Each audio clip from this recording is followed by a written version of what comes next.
Hello friends.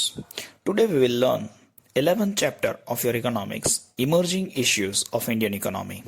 The chapter has been divided in three broad categories. First is migration, second is urbanization, and the third one is infrastructure facilities. Migration is further divided in types of migration, reasons of the migration, and some positive and negative effects about the migration. Whereas urbanization is divided in three types of urbanization, positive and negative effects of the urbanization, and the third one is measures should be taken by government to minimize the effects of urbanization. The third infrastructure facility has been divided in five parts: petroleum, railway, education, health, and electricity. All these five are the short note and very important question. Let us study migration in detail. Migration refers to movement of a person. Migration refers to movement of a person from one place to another place from his or her native place. Here just a movement is specified either within the country or outside the country for job, business, occupation, or better living standard. Then it is considered as migration only if it is on permanent basis. The point to be noted, if it is on temporary basis, then we can never consider it as migration. Okay friends, let's move towards the third part of our video, that is types of migration. Types of migration has been divided in two broad categories. First, place-based migration, and second, reason-based migration.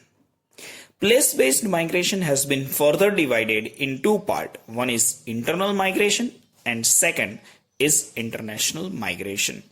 Whereas reason-based migration is further divided in two parts. One is migration due to pull factor and second is migration due to push factor. Let us study internal migration in detail. Migration which took place within geographical boundaries of a country. Migration which took place within geographical boundaries of a country is considered as internal migration, whereas migration took place outside geographical boundaries of a country is considered as international migration. The main thing is geographical boundaries of a country. Let us take an example.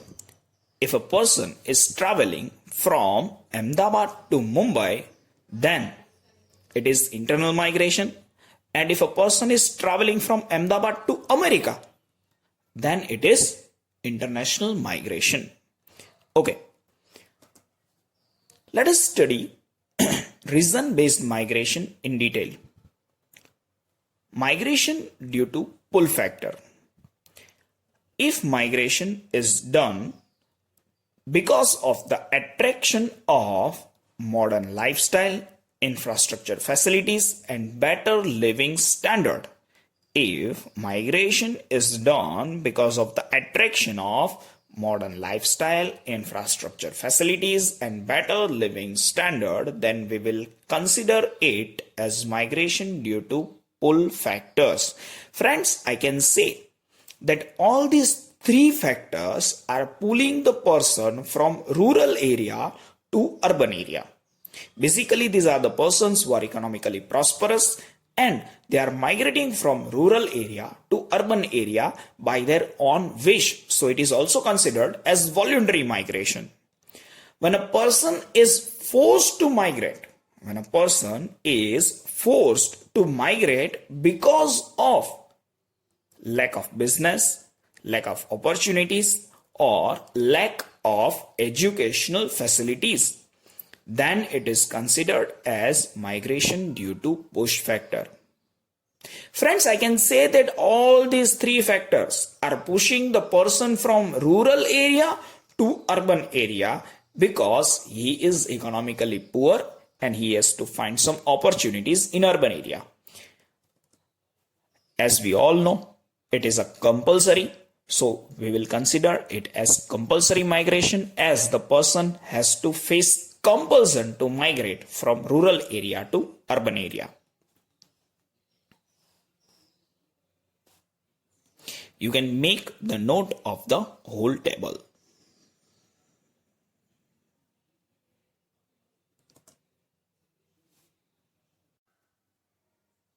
In the fourth part of our video, we will learn about reasons of migration.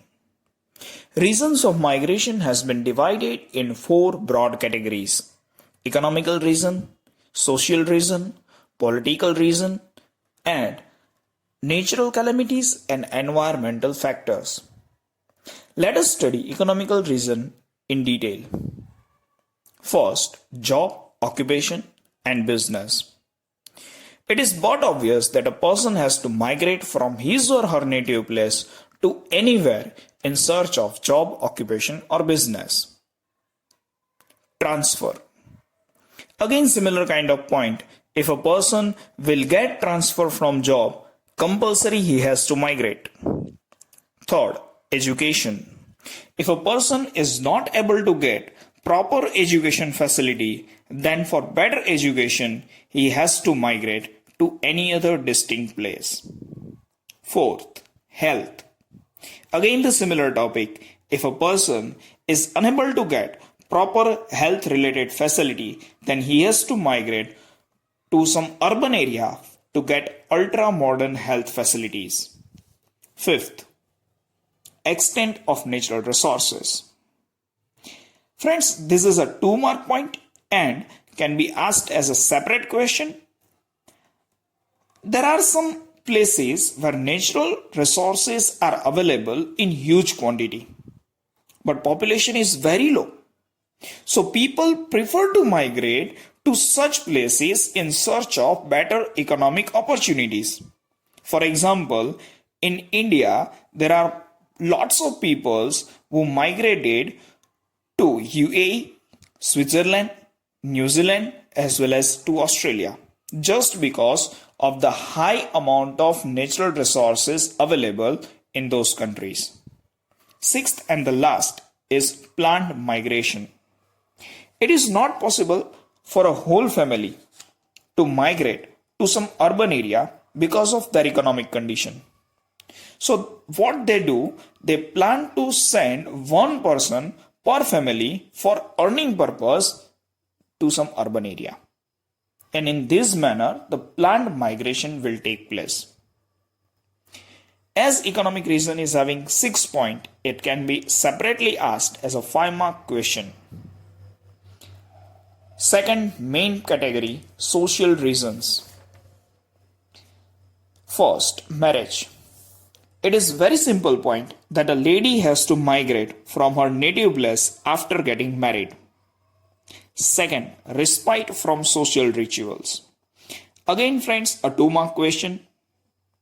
See, society in rural area is orthodox and you also have to follow lots of traditions.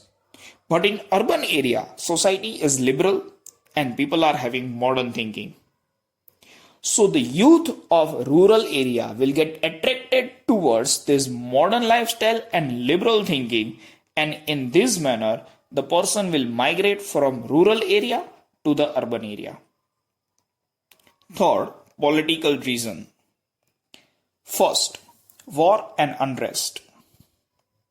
In some areas where war took place on a continuous basis, people have to live in fear and insecurity.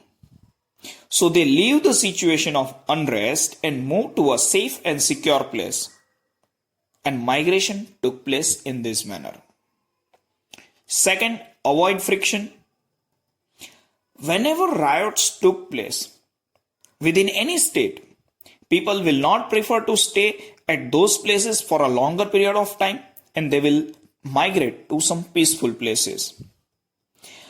Here, social reason and political reason both are having two reasons, so they can be separately asked as a 2 or 3-mark question. The last point is natural calamities and environmental factors. Exactly, whenever there is any kind of natural calamities which affect any particular region, then people have to migrate on a mass scale. For example, volcanic eruption, tsunami, earthquake, flood. In all such situations, migration will take place. Apart from that, in some cases, whenever there is some developmental activity is taking place, then also people has to migrate on a large scale. For example, whenever the construction of Sardar Sarovar Dam was taking place, lots of people has to migrate from their rural area, from their villages to some other places. And due to these developmental activities, migration took place. In all over, the reasons of the migration can also be asked separately as a 5-mark question, and in that particular way, it depends on you that how you should reduce the size of the answer.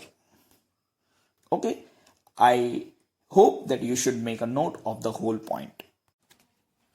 In fifth and last part of our video, we will learn about effects of migration, in which 2 positive and 4 negative effects are there. First, positive effects. First, growth of income.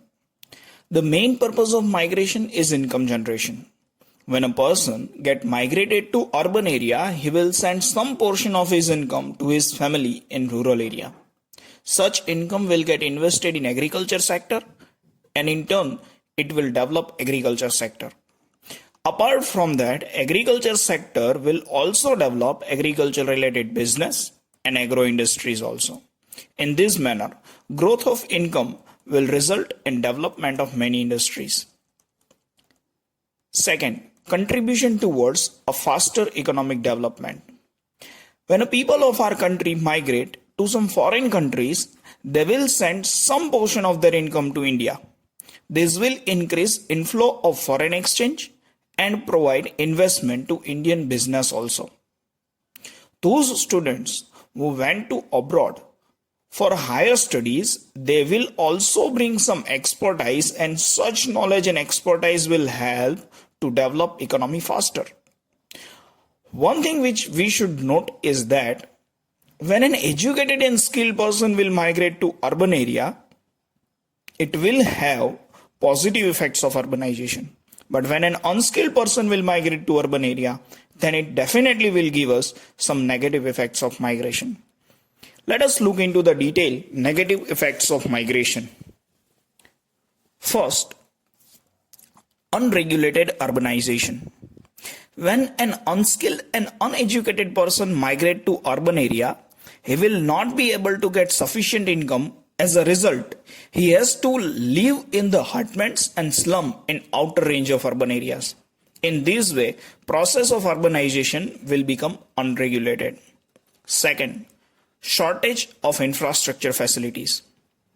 Hutments and dirty slum areas make the local administration ineffective. So they can't provide enough water, drainage, road, transportation, communication, toilets, education, schools, health services, etc. All these things will result in serious health issues. As per, the poor class are affected by serious life-threatening disease. So shortage of infrastructure facilities make the problem of urbanization more serious. Third, problem of environmental pollution. Those persons who are living in hutments or slums, they do not have enough facilities like toilet and drainage, as well as waste removal system is also absent, and this will create problem of pollution. Due to lower amount of public transport system, people have to choose alternative transport, and as a result, air pollution will rises faster. Apart from that, noise pollution and water pollution are also very serious problem in the urban areas. Fourth and the last point, social levels. Everyone who migrate to some urban area are not able to get expected lifestyle and income. So to satisfy their expectation, they shift to some antisocial activities like theft and loot. Apart from that, huge scale social friction is also observed in urban areas on the basis of language, class, and culture. In this manner, the positive and negative effects of migration ultimately affect urbanization also.